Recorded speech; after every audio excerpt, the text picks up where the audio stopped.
আবিদুল ইসলাম খানকে ভিপি এবং তানভীর বাড়ি হামিমকে জিএস পদে মনোনয়ন দিয়ে ঢাকা বিশ্ববিদ্যালয়ের কেন্দ্রীয় ছাত্র সংসদ ডাকসু নির্বাচনের ২৭ সদস্যের প্যানেল ঘোষণা করেছে জাতীয়তাবাদী ছাত্রদল।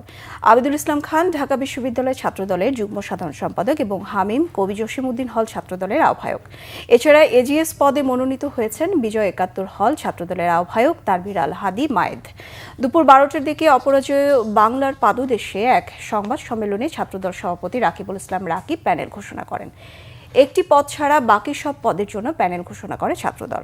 গবেষণা প্রকাশনা বিষয়ক সম্পাদক পদে জুলাই আন্দোলনে আহত শিক্ষার্থী সানজিদ আহমেদ তন্নির সম্মানে কোনো প্রার্থী ঘোষণা করেনি তারা।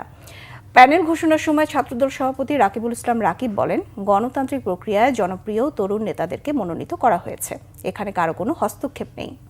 এবং ছাত্র সমাজের পরিচিত মুখ এবং জনপ্রিয় নেতৃত্বকে বাছাই করেছি এবং আমি আপনাদের সামনে স্পষ্ট করছি, এটি শুধুমাত্র ছাত্রদল কেন্দ্রীয় সংসদ এবং ঢাকা বিশ্ববিদ্যালয়ের ছাত্রদল গণতান্ত্রিক প্রক্রিয়ায় আমরা এই প্যানেল নির্বাচিত করেছি।